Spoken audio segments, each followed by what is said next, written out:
Al-qaidatu utawi qaidah al-khamisatu kang kaping gangsal. Lajengaken qaidah usul fikih ingkang kaping gangsal. Inggih menika maqasidul lafzi utawi pira-pira sedone lafaz iku ala niyatil lafizi ing atase niyate wong kang ngucapake. Hukum secara fikih bahwa tujuan dari lafaz itu dilihat dari niat orang yang mengucapkan lafaz tersebut. Ini kaidah usul fikih ingkang kaping gangsal. Tujuan lafaz itu dilihat dari niat orang yang mengucapkan lafaz tersebut. Al-amsilah ai hadhihi amsilah utawi ikilah pinten-pinten contoh saking kaidah menika. Minha iku setengah saking amsilah.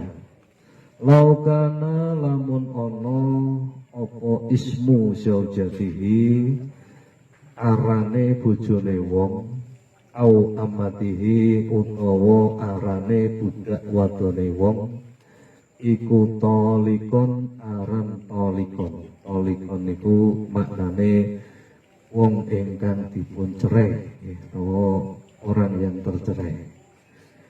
Au hurratan utawa aran hurrah. Hurrah menika maknane wadon ingkang merdeka. Tegese budak wadon ingkang merdeka. Seandainya ada seorang istri memiliki nama tolikon atau memiliki nama hurrah, hurratan atau hurrah, faqala mongko matur sapa bojone wong wadon sing duweni aran tolikon utawa hurrah mau gawe, misale ngucap ya tolik, ngucap kelawan ya tolik, utawa ngucap kelawan ya hurrah. Fa ing qasada mongko lamun nejo sapa bojo lanang menika sing ngundang marang bojone sing arane tolik utawa bojone sing arane hurrah. Tolik niku kan maknane wong wadon ingkang dicerai. Lan hurrah niku mau maknane budak wadon ingkang merdeka. Nalikane ana wong lanang duwe bojo wadon arane tolik utawa hurrah, terus wong wedon niku ngucap ya tolik utawa ya hurrah. Apa yang diucapkan oleh seorang suami tersebut ini hukumnya dilihat dari niat ketika suami mengucapkan lafaz itu. Ketika seorang suami berniat atolako ing tolak awil itqa utawa niat merdekaake hasola mongko apa sing diniatke aring bojone niku hasil. Tegese secara hukum syah. Ketika seorang suami memanggil istrinya ya tolik, wahai wanita yang tercerai, atau ya hurrah, wahai budak yang merdeka, perempuan yang merdeka, lafaz yang diucapkan oleh suami ini hukumnya menurut kepada niat dari suami ketika mengucapkan lafaz tersebut. Ketika seorang suami berniat mengucapkan ya tolik dengan niat untuk mentalak istrinya, atau ketika seorang suami memanggil istrinya dengan ya hurrah dengan niat untuk memerdekakan budaknya, maka keduanya syah secara hukum. Berarti seorang istri tersebut sudah tercerai dan seorang budak tersebut sudah merdeka. Ini kaidah maqasidul lafzi ala niyatil lafzi. Sesungguhnya tujuan lafaz itu dilihat dari niat orang yang mengucapkan lafaz tersebut.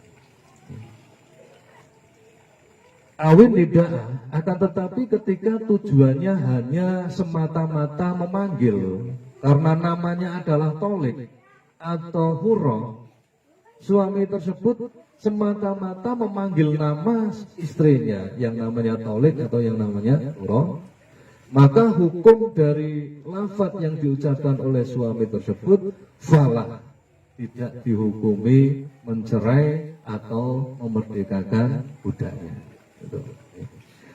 Itu contoh yang pertama. Jika ada seorang suami memanggil istrinya ya tolik, memang namanya tolik, atau ya huro yang memang namanya huro, memanggil budaknya dengan huro, yang memang namanya huro, itu dilihat dari niat suami ketika mengucapkan lafaz tersebut. Ketika diniati mencerai atau diniati memerdekakan, maka keduanya syah secara hukum syariat. Sehingga seorang istri tersebut menjadi orang yang tercerai dan seorang budak perempuan tersebut menjadi orang yang merdeka. Apabila tidak diniati seperti itu karena semata-mata memanggil namanya, karena namanya tolik atau huro, maka hukum perceraian atau hukum memerdekakan budak ketika suami mengucapkan lafaz tersebut tidak terjadi, dalam arti tidak sah secara syariat. Itu contoh yang pertama. Kemudian contoh yang kedua dari kaidah maqasidul lafzi ala niyatil lafzi, minha iku setengah saking amsilah lau kaloro lamun bulan baleni sopo wong lanang lafdhu tolaki ing lafat tolak talasan kelawan kaping telu, misale ana wong lanang ngucapake tolak kelawan kaping telu, jadi ngecapke lafat tolak kelawan kaping telu. Iki hukumnya pripun? Lafaz yang diucapkan oleh seorang suami tersebut bagaimana? Apakah jatuh talak 3 kepada istrinya atau hanya talak 1? Niku kembali lagi dilihat dari niat seorang suami ketika mengucapkan tolak tersebut. Fa ing qasada mongko lamun nejo sapa wong tegese bojo lanang mau kae bihi kelawan ucapan tolak ingkang kaping telu, lafaz tolak ingkang kaping telu sing diucapke mau kae nejo al istinafa, memang dekne mentalak pokoknya mau dengan talak 3 waqa'a mongko tumibo opo asalasu talak telu. Ketika mengucapkan ketiga lafaz tolak tadi terhadap istrinya memang diniati untuk mentalak 3, maka jatuhlah talak 3. Itu nih talak siji karo talak telu, kan nek talak telu kena balen maneh asal bojo wadone wis nikah karo lanang liya terus cerai nembe kena balen maneh. Lah nek talak siji talak loro isih kena balen maneh. Tanpa nikah seandainya belum idahnya belum selesai. Ketika idahnya selesai, ketika mau kembali lagi harus nikah terlebih dahulu. Bedone antara talak 1, 2 dan talak 3. Nek talak telu pak balen maneh kena asal wedoke kudu nikah maneh karo lanang liya terus dicerai dan nembe nikah maneh. Kalau talak 1 dan talak 2 itu kan ada masa idah. Selama masa idah belum habis bisa kembali tanpa nikah kembali, tanpa nikah maneh. Tapi nek masa idah telah habis bisa kembali dengan nikah nganyar-nganyari nikah. Ketika mau seorang suami mengucapkan 3 kali lafaz talak, memang benar-benar diniati untuk mentalak 3 kepada istrinya, maka secara hukum syariat sah jatuhlah talak 3 kepada istrinya. Awit takkidi akan tetapi apabila niatnya itu hanya untuk memperkuat, di dalam ilmu nahwu sharaf kan ada bab taukid. Bab taukid itu apabila kita mengucapkan fungsi dari ilmu bahasa itu kita berbicara kepada siapa itu Di situ ada huruf taukid, ada lafaz untuk menguatkan. Apabila kita berbicara kepada seseorang yang mudah percaya dan kita menggunakan taukid, maka kita tidak efektif, kalimat kita tidak efektif. Wong wis ngomong karo wong sing gampang percaya kok pijar tiga yakin sumpah. Kuwi padha bae muspro. Sampai menyia-nyiakan lafaz ya niku. Nek ngomong karo wong sing gampang percaya ya wis ngomong apa nek sekedare mawon. Insyaallah wonge percaya. Tapi nek ngomong karo wong sing ora percaya nang nembe dikai taukid, dikai penguat. Yakin aku mau weruh nang kono ana tabrakan. Sing dikai sing dicek ngomong rada ora percaya nang. Nah sing dijak ngomong wis banget ora percayane. Taukidnya ora cukup siji, tambahi loro, yakin sumpah mau aku weruh tabrakan pertolongan. Sehingga seorang alim ketika berbicara itu melihat siapa yang diajak bicara. Nah, ilmu taukid ini diterapkan di dalam Quran ketika Allah Ta'ala berbicara kepada orang-orang mukmin biasanya tanpa taukid. Akan tetapi ketika Allah Ta'ala yang bertujuan untuk kepada orang-orang yang kafir, orang-orang yang musyrik, orang-orang yang munafik, baru kemudian Allah Ta'ala menggunakan taukid.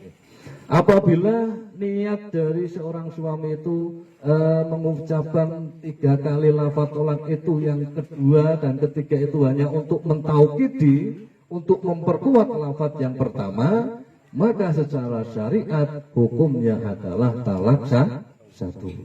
Contoh yang kedua. Satu lagi contoh yang ketiga, ya, contoh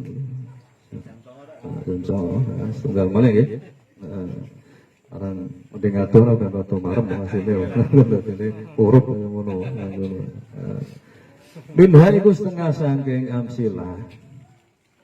Lau qala lamun ngucap sapa wong bisolati ing dalem salat inat bil Qur'ani kelawan runtutane salah setunggalipun ayat Qur'an.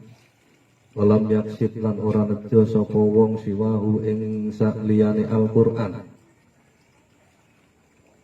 Bahwa bihu mongko pertelo wa in qasada mulan lamun nyejo sapa wong iki kelawan ayat Quran at-tafhima ing aweh paham marang wong liya faqat mongko bloko patolat mongko batal apa salat wa in qasada lan lamun nyejo sapa wong huma ing maca Quran lan ing aweh paham marang wong liya ma'an hale sesarengan lam tabtul monggo ora batal apa salat wa in atlaqalan lamun mutlakake sapa wong fal asahu monggo utawi kaul kang luwih sahih al butlana ing batale salat nahu qaulihi ta'ala iku umpamane ayat ingkang diwaca ya iku dawuh Allah Ta'ala udkhulu mlebu sira kabeh ing dalem swarga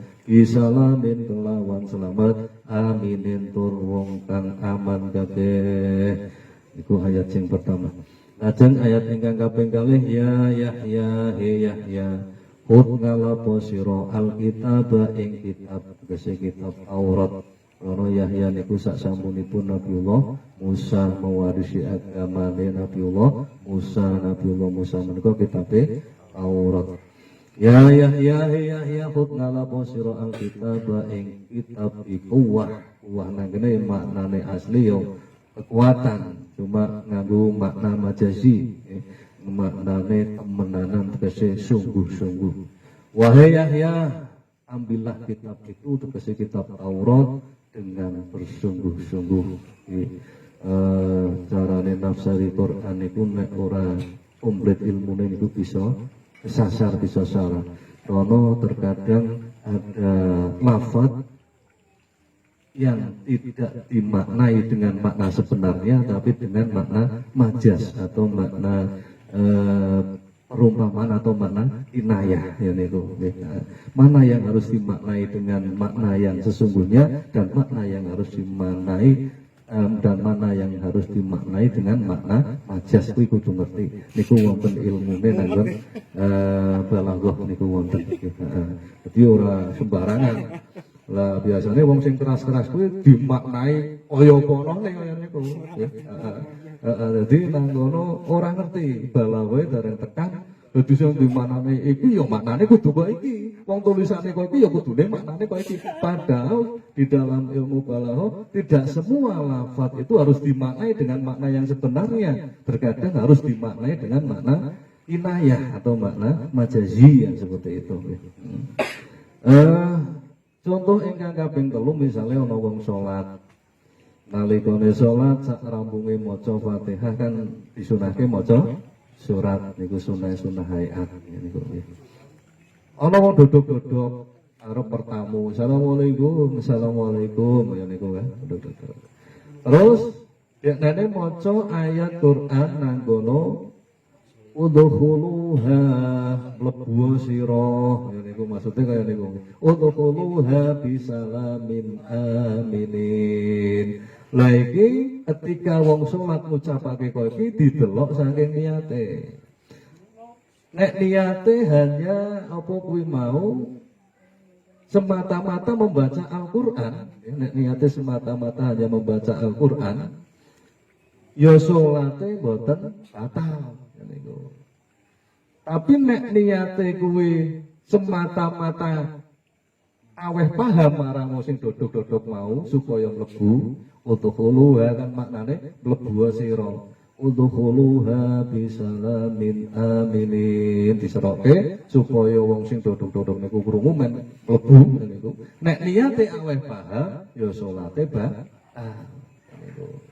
Tapi nek niate maca Quran disertai dengan aweh paham berarti kan niate loro niki nggih maca Quran karo aweh paham karo wong sing mau dodok-dodok supaya mlebu nang kono salate boten batal. Itu ayat yang pertama. Ayat yang kaping pindho ya. Ambillah kitab itu dengan bersungguh-sungguh. Soalnya ana wong Pak nyilih barang misalnya nggih. Pak nyilih apa kuwi mau piring kok Pak nyilih napa mawon nang ngono. Awake dhewe tasih salat. Sampune mau Fatihah awake dhewe aweh isyarah misalnya. Ya khudhil kitab bi quwwah niku. Nah itu dilihat dari niatnya ketika kita membaca ayat itu. Ketika semata-mata kita berniat membaca ayat Al-Quran, maka sholat kita tetap sah. Apabila semata-mata memberi tahu atau memberikan kepahaman supaya dia mengambil dengan sendirinya, tanpa harus izin dengan orangnya, maksudnya, jubuan maksudnya kayak niku, ya hudil kitab bikuat, maka sholatnya batal. Akan tetapi jika niatnya membaca Al-Quran dan memberikan paham kepada orang lain, maka sholatnya tidak batal. Maka yang saya aturaken kirang langkungipun nyuwun maaf ingkang saepun mungkin bisa berkata manfaat amat Allah lan baginda